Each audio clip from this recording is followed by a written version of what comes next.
ಇವ್ರದ್ದು ಒಂಥರ typical case.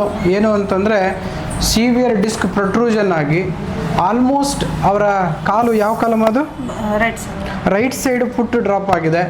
Almost sensation ಇಲ್ಲ. ಚಪ್ಪಲಿ ಹಾಕಿದರೆ ಚಪ್ಪಲಿ ನಿಲ್ಲಲ್ಲ. ಹಾಗಾಗಿ ಎಷ್ಟು ವರ್ಷದಿಂದ ನೀವು ಚಪ್ಪಲಿ ಹಾಕ್ತಾ ಇಲ್ಲಮ್ಮ? 3 ವರ್ಷದಿಂದ ಅವ್ರು ಚಪ್ಪಲಿನೇ ಹಾಕ್ತಾ ಇಲ್ಲ. ಸೊ ಆಲ್ಮೋಸ್ಟ್ ಇಂಥ ರಿಸ್ಕ್ ಇಟ್ಕೊಂಡು ನಮ್ಮ ಹತ್ರ 2 ತಿಂಗಳಿಂದ ಬಂದಿದ್ದಾರೆ.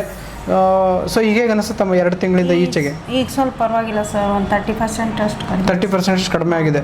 ಕಾಲು ಫುಟ್ ಡ್ರಾಪ್ ಆಗಿದೆ, ನಡೆಯೋಕ್ಕಾಗ್ತಾ ಇರಲಿಲ್ಲ, ಓಡಾಡಿದರೆ ತುಂಬ ಹಿಂಸೆ ಆಗೋದು. ಈಗೆಲ್ಲ ಓಡಾಡ್ಬೋದಾ? ಈಗೂ ಸ್ವಲ್ಪ ಹಂಗೆ ಇದೆ ರೀ, ಆದ್ರೆ ಮುಂಚೆಗಿಂತ ಸ್ವಲ್ಪ ಬೆಟರ್ ಅನಿಸುತ್ತಾ? ಓಕೆ, ಓಡಾಡಿ ನೋಡೋಣ ಸ್ವಲ್ಪ.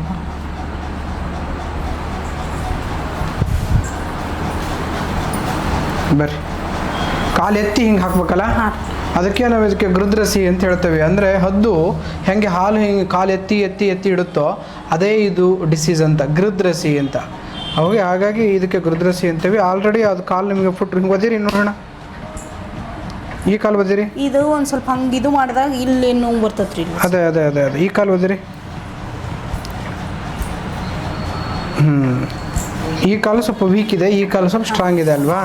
ಸೊ ಇದೆ ಅಂದ್ರು ಸರ್, ಇದು 2 ವರ್ಷದಿಂದ ಹಿಂಗೆ ಮೆಟ್ಲ ಇಳಿವು ಮುಂದೆ ಒಂದು ಮೆಟ್ಲ ಬಿಟ್ಟು ಪೂರ ಕೆಳಗೆ ಗಚ್ಚನ ಇಳಿದಾಗ ಇದು ತ್ರಾಸ ಭಾಳ ಆಗೈತ್ರಿ ಸರ್. ಅಲ್ಲ ಈಗ ಹಿಂಗೆ ಎಲ್ಲರೂ ಹಿಡ್ಕೊಂಡು ಅಡ್ಡಾಡ್ಯಾರ್ರಿ. ಇಲ್ಲ, ಅದು ಹುಷಾರಾಗಿ ಎಳಿಬೇಕು. ಈ ಕಾಲು ವೀಕ್ ಇದೆ ಅಂತ ಈ ಕಡೆ ಪ್ರೆಷರ್ ಕೊಡ್ತಿರಲ್ಲ, ಇದಕ್ಕೂ ನೋವು ಬಂದ್ಬಿಡುತ್ತೆ. ಸೊ ಅದು ಕೇರ್ಫುಲ್ ಆಗಿ ಇಟ್ಕೊಳ್ಳಿ. ನಾವು ಈಗ ಔಷಧಿ ಕೊಟ್ಟು ಅದಕ್ಕೆ ಅಕ್ಯುಪಂಚರ್ ಎಲ್ಲ ಮಾಡಿದ್ವಲ್ಲ, ಅದು ಮಾಡಿದ್ಮೇಲೆ ಹೆಂಗೆ ಅನಿಸ್ತದೋ? ಈಗ ಒಂದು ಸ್ವಲ್ಪ ಹಗರ್ ಅನ್ಸಾಕತ್ತಲ್ಲ. ಈಗ ಒಂದು ಎಕ್ಸರ್ಸೈಸ್ ಹೇಳ್ಕೊಡ್ತೀವಿ, ದಿನನಿತ್ಯ ಮನೆಗೆ ಮಾಡಬೇಕು. ವೇಲ್ ಕಟ್ಟೋದು ಹೇಳ್ಕೊಟ್ಟಿದ್ವಿ ಅವ್ರಿಗೆ, ಅದು ಹೇಳ್ಕೊಟ್ಟಿದ್ದೇವಲ್ಲ, ಅದು ಕಟ್ಕೊಂಡು ಮೇಲೆ ಎತ್ತೋದು ಇಳಿದು ಮಾಡಬೇಕು. ಖಾಲಿ ಸ್ವಲ್ಪ ಅನುಕೂಲತೆಗಳು ಕಂಡು ಬರುತ್ತೆ. ಈಗಿರೋ ಔಷಧಿಯಲ್ಲಿ ಏನು ಬೆಸ್ಟ್ ಅದು ಮಾಡ್ಕೊಡೋಣ ನಮ್ಮ, ಚೆನ್ನಾಗಿ ಆಗ್ತೀರಿ. ಔಷಧಿಗಳು ಕರೆಕ್ಟಾಗಿ ಬಳಸಿ, ಎಕ್ಸರ್ಸೈಸ್ ಸರಿಯಾಗಿ ಬಳಸಿ, ಇರೋದ್ರಲ್ಲಿ ಚೆನ್ನಾಗಿರ್ತೀರ. Okay, done. ಎಲ್ಲಿಂದ ಬರೋದು ನೀವು? ಮುಂಚೆಗೂ ಈಗ ಖುಷಿ ಇದ್ದೀರಾ ಇಲ್ಲ? ಖುಷಿ ಇದೆ. ಆಯ್ತಮ್ಮ, ಒಳ್ಳೆಯದು.